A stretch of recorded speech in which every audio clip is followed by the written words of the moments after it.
નમસ્કાર દર્શક મિત્રો, હું છું શ્યામલ મહેતા. આપ જોઈ રહ્યા છો બાજ નજર. મિત્રો, કોઈ હિંસક પશુ હોય, સિંહ છે, વાઘ છે, દીપડો છે, વરુ છે, કોઈ પણ હિંસક પશુ હોય તે માણસનું લોહી ચાખી જાય પછી તે વારંવાર માણસનો શિકાર કરે એટલે તેને આદમખોર કહેવાય. અને આ આદમખોર પ્રાણી ખૂબ લૂંચું હોય, વારંવાર માણસનો શિકાર કરી અને તે છુપાઈ જાય.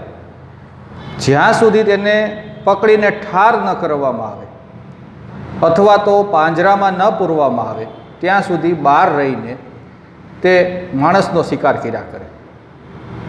જેટલો સમય તે આઝાદ રહે તેટલો સમય માણસ જાત ઉપર જોખમ તોળાયા કરે. એટલે આપણે ત્યાં કોઈ પણ આદમખોર હોય તેને પ્રથમ તો કાયદા મુજબ પકડીને પાંજરામાં પૂરવામાં આવે અને આજીવન પાંજરામાં રાખવામાં આવે, અથવા તો જો તે પકડાય નહીં તો તેને ઠાર મારી દેવામાં આવે, તેને ગોળી મારી દેવામાં આવે. આ બે રસ્તા હોય છે.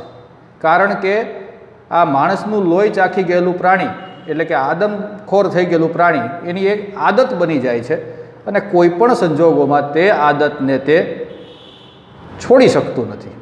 કારણ કે તેના માટે માણસનો શિકાર ખૂબ આસાન હોય છે. એટલા માટે તે આદમખોર બન્યા પછી અન્ય કોઈ પશુનો શિકાર બહુ જવલ્લે કરે છે, મોટા ભાગે તે માણસનો શિકાર કરે છે. આ વાત અહીંયા કહેવાનું તાત્પર્ય એ છે કે માણસની અંદર પણ આવી એક પ્રકૃતિ રહેલી છે. જ્યારે કોઈ માણસ હરામખોર થઈ જાય એટલે કે હપ્તા લે, ભ્રષ્ટાચાર કરે, એટલે એ એક પ્રકારનું તે લોહી ચાખી ગયો કહેવાય. અને તે જ્યાં સુધી પકડાય નહીં ત્યાં સુધી આ પ્રવૃત્તિ કર્યા કરે. એવું નથી કે થોડો ભ્રષ્ટાચાર કરી લીધા પછી કે રૂપિયા બનાવી લીધા પછી તે માણસ શાંત બનીને બેસી જાય, એવું નથી. આ તેની આદત બની જાય છે. જેમ આદમખોર પશુ હોય તેમ હરામખોર વ્યક્તિ હોય, તે કોઈ પણ હોય, અધિકારી હોય, પદાધિકારી હોય, જે કોઈ વ્યક્તિ હોય, રાજકીય વ્યક્તિ હોય, સામાજિક વ્યક્તિ હોય, એનામાં આ જે હરામનું ખાવાનું જે તેને લત લાગી જાય પછી તે લતને તે છોડી ન શકે અને છેલ્લે જ્યારે તે પકડાય અથવા તો તે કુદરતના કાનૂન મુજબ સ્વર્ગવાસી થાય ત્યારે તેની આ આદત, એની પ્રકૃતિ છૂટે. આજે આ બધી આપણે ચર્ચા કરવાનું કારણ એ છે કે છેલ્લા ઘણા બધા સમયથી, અમુક વર્ષોથી ગુજરાતમાં તંત્રની શિથિલતા સામે આવી રહી છે. ગુંડા તત્વો બેફામ બન્યા છે અને કાયદો પોતાના હાથમાં લઈ પોલીસના કોઈ પણ ભય વગર તેઓ કાયદો તોડી રહ્યા છે. કોઈને છરી મારી રહ્યું છે, કોઈને ઢોર બાર મારી રહ્યું છે. હમણાં એકાદ દિવસની જ વાત છે, ગઈકાલની જ છે કદાચ, સુરેન્દ્રનગરમાં ચાલુ વાહન કોઈ જાય છે, આગળ એક ભાઈ બાઇક ઊભા રાખીને કુવાડીથી સીધો હુમલો જ કરી દે છે. બાઇકમાંથી ઉતરી કુવાડી કાઢે છે, ફરસા જેવું કોઈ હથિયાર છે, અને તે વાહન પર હુમલો કરી દે છે. તે વ્યક્તિ રિવર્સમાં ગાડી ભગાવીને ભાગે છે. તે વાહનની અંદરથી નાના બાળકોના રડવાનો પણ અવાજ આવે છે. એટલે તે ગાડીની અંદર નાના બાળકો હશે પણ આ માણસ તેને મારવા માટે તત્પર હોય છે. આવું જ અમરેલીમાં બન્યું છે.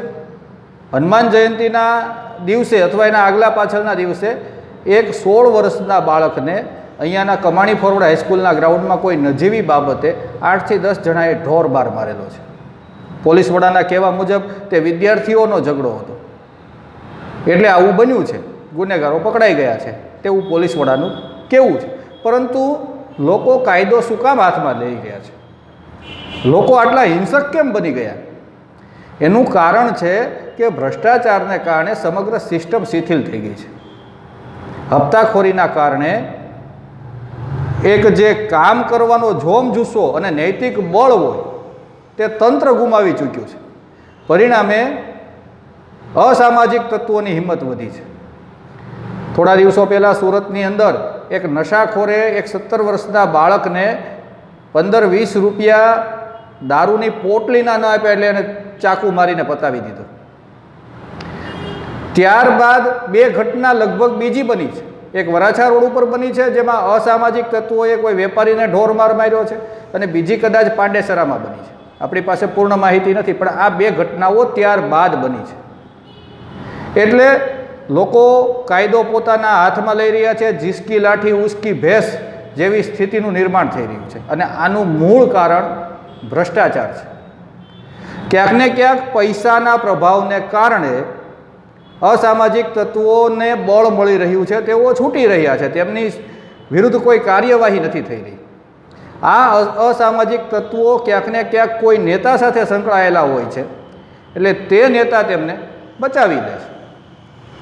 એટલે આ જે વસ્તુ થઈ રહી છે તેની સાથે આપણે આદમખોરની વાતને ફિટ કરી શકીએ. આદમખોર પ્રાણીને જ્યાં સુધી તમે પકડો નહીં ત્યાં સુધી તે આવા કારનામાઓને અંજામ આપ્યા કરે, એમ આ ભ્રષ્ટાચારીઓ જ્યાં સુધી સમાજની અંદર હરતા ફરતા રહેશે ત્યાં સુધી આવું નૈતિક અધઃપતન ચાલુ રહેશે. નૈતિકતાની કેટલી તાકાત હોય છે. સુખદેવસિંહ ઝાલા નામના એક પોલીસ સબ ઇન્સ્પેક્ટર હતા, છેલ્લે પીઆઈ થયેલા. તેમની ધાક એવી હતી કે તેઓ જે વિસ્તારમાં, જે પોલીસ સ્ટેશનમાં તેમનું નિમણૂક થાય તે વિસ્તારમાંથી તમામ અસામાજિક પ્રવૃત્તિઓ બંધ થઈ જાય. આ નૈતિકતાની તાકાત છે. અમરેલીએ તો તાજેતરમાં અનુભવેલું છે. નિર્લિપ્ત રાય જ્યારે અમરેલીના એસપી હતા ત્યારે અમરેલીમાં કોઈની તાકાત નહોતી કે આવા નાના મોટા છમકલા કરે. તો એક ઈમાનદાર અધિકારી હોય તો એક વિસ્તારને કેટલો શાંત કરી શકે. તો પ્રદેશ લેવલે કે દેશ લેવલે ઈમાનદાર વ્યક્તિઓ હોય અને તેમના હાથ નીચેનું ડિપાર્ટમેન્ટ હોય તો કેટલી મજબૂત કામગીરી થાય. પણ જો ભ્રષ્ટાચારી વ્યક્તિ હોય, હપ્તાઓ લેવાતા હોય અને ગુનેગારોને છાવરવામાં આવતા હોય તો ગુનેગારોની નૈતિક હિંમત વધી જાય, તેનો જુસ્સો વધી જાય કે આપણે તો હપ્તા આપીએ છીએ, આપણે દારૂના હપ્તા આપીએ છીએ, આપણે જુગારના હપ્તા આપીએ છીએ, આપણે વ્યાજખોરીના હપ્તા આપીએ છીએ, આપણે જમીન માફિયા છીએ તો આપણે તેના હપ્તા આપીએ છીએ. એટલે આપણે દરેક પ્રકારના હપ્તા આપીએ છીએ. આપણે નશાખોરીના જે દ્રવ્યો આવે છે તેના માટેના હપ્તા આપીએ છીએ. એટલે આપણી વિરુદ્ધ કોઈ કાર્યવાહી થવાની નથી. એટલે તેમના માર્ગમાં આવનાર કોઈ પણ વ્યક્તિને તેઓ કચડી નાખે છે. તેઓને અસામાજિક પ્રવૃત્તિ કરવી હોય છે એટલે દબદબો જાળવવો જરૂરી છે. એટલે એ દબદબો જાળવવા માટે તેઓ મસલ પાવરનો ઉપયોગ કરે છે, અને આમ જ બાહુબલી નેતાઓ, ગુંડાઓ ઉત્પન્ન થાય છે. પેલા નાનો એવો ગુંડો હોય, 5 બોટલ દારૂ વેચતો હોય, પછી એ ધીમે ધીમે મોટો બુટલેગર થાય, પછી તે આખા મોટા મોટા ટ્રક ઉતારવા માંડે. આમ તેનો વ્યાપ વધતો જાય, અને વ્યાપ વધે, આવક વધે, એટલે તેમની ગેંગ મોટી થતી જાય, અને છેવટે એ ખુખાર ગુનેગારમાં પરિણમે. તેની સજા કોને ભોગવવી પડે? સામાન્ય જનતાએ ભોગવવી પડે. એટલે આ દરેક વસ્તુનું મૂળ ભ્રષ્ટાચાર છે. ભ્રષ્ટાચાર ન હોય તો કોઈની તાકાત નથી કે કોઈને ટાપલી પણ મારી શકે. એટલે આ આદમખોરની માફક જેમને હરામખોરીની ટેવ પડી ગઈ છે, જે હરામખોર થઈ ગયા છે, જેમને આવક ઉપરની આવક જોઈ છે, પોતાના નિયમ મુજબની આવકથી તેમને સંતોષ નથી, એટલે તેઓ વધારાની આવક મેળવવા માટે જે પ્રયત્નો કરે છે, જે રીતનો ભ્રષ્ટાચાર આચરે છે, તેના કારણે તેઓ જેમની પાસેથી પૈસા લઈને દારૂ વેચવાની છૂટ આપે છે, તે દારૂ વેચાય છે, દારૂ લોકો પીવે છે, વાહનોની હડફેટે અનેક લોકોને મારે છે. તેઓ દબદબો જાળવવા માટે છરી ચાકા લઈને નીકળી પડે છે, અને સત્તાધારીઓ સાથે તેમની બેઠક ઉઠક હોય, તેમના મનમાં એક રાય ભરાઈ જાય છે, એક ઘમંડ આવી જાય છે કે અમારું કોણ શું બગાડી લેવાનું. એટલે ગુજરાતમાં આ વસ્તુ છાસવારે બની રહી છે. ગુજરાતની અંદર કાયદો વ્યવસ્થાની સ્થિતિ કથળવાનું સૌથી મોટું કારણ ભ્રષ્ટાચાર છે.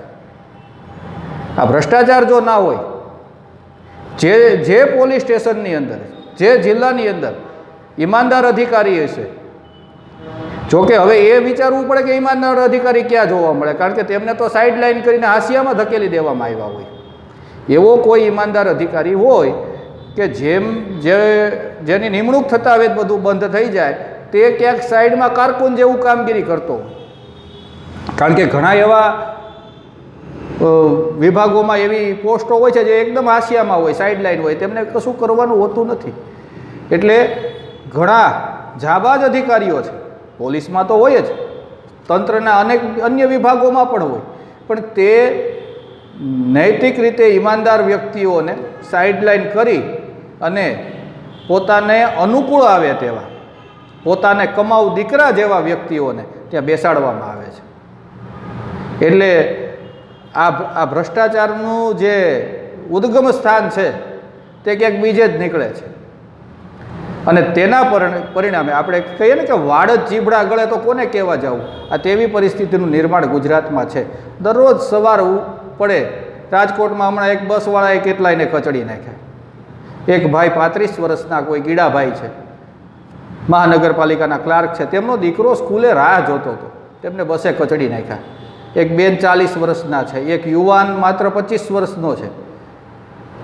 હવે આવા લોકોને તમે એના કમોત થાય, કોઈને છરી મારી દે તો કમોત થાય તો, અને આ અમરેલીની ઘટના છે, આમાં આટલો ઢોર માર્યો પેલા વિદ્યાર્થીને, જો કદાચ તેને કંઈ વધારે વાગી ગયું હોત ને તેને કંઈક થઈ ગયું હોત તો કોની જવાબદારી છે?